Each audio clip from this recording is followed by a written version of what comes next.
चंद्रयान को चांद पर लैंड हुए 1 हफ्ता हो चुका है। लैंडर से बाहर निकलकर प्रज्ञान ने इन 7 दिनों में कई सारी चीजों की खोज कर ली है और अब ऐसे में जो खबर इसरो ने दी है उसने सबको हैरान कर दिया है। दरअसल चांद पर रोवर प्रज्ञान ने सल्फर खोज निकाला है, जिसके बाद सवाल यह है कि आखिर चांद पर सल्फर आया कहां से। दरअसल 31 अगस्त को इसरो ने पुष्टि की कि प्रज्ञान रोवर के उपकरण ने दूसरी टेक्निक के जरिए चांद के साउथ पोल पर सल्फर की पुष्टि की है। प्रज्ञान रोवर की एक नहीं 2 तकनीकों से पुष्टि की गई है कि चांद के दक्षिणी ध्रुव क्षेत्र पर सल्फर की मौजूदगी है। अब इसरो साइंटिस्ट के सामने सवाल यह है कि चांद पर सल्फर का सोर्स क्या है।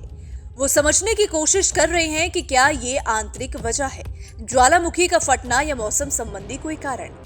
वैज्ञानिकों का मानना है कि सल्फर आमतौर पर ज्वालामुखीय गतिविधियों से उत्पन्न होता है, लेकिन चांद पर सल्फर की मौजूदगी के पीछे स्रोत पर अभी किसी प्रकार की पुष्टि नहीं हो पाई है। चांद पर सल्फर का पता लगाने वाली पिछली तकनीक लेजर प्रेरित breakdown spectroscope on board Pragyan rover थी।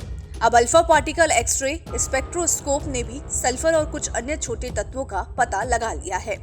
इसरो ने चंद्रयान 3 के ताजा अपडेट में ट्वीट किया, CH3 की ये खोज वैज्ञानिकों को क्षेत्र में सल्फर के स्रोत के लिए एक नया स्पष्टीकरण विकसित करने के लिए मजबूर करती है कि चांद पर सल्फर का मौजूदगी के पीछे के कारणों पर रिसर्च जारी है।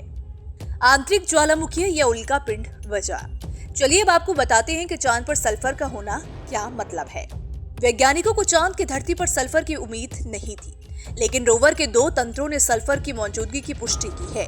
एल्यूमिनियम, सिलिकॉन, कैल्शियम, आयरन की अपेक्षा थी और वो मिल भी गए।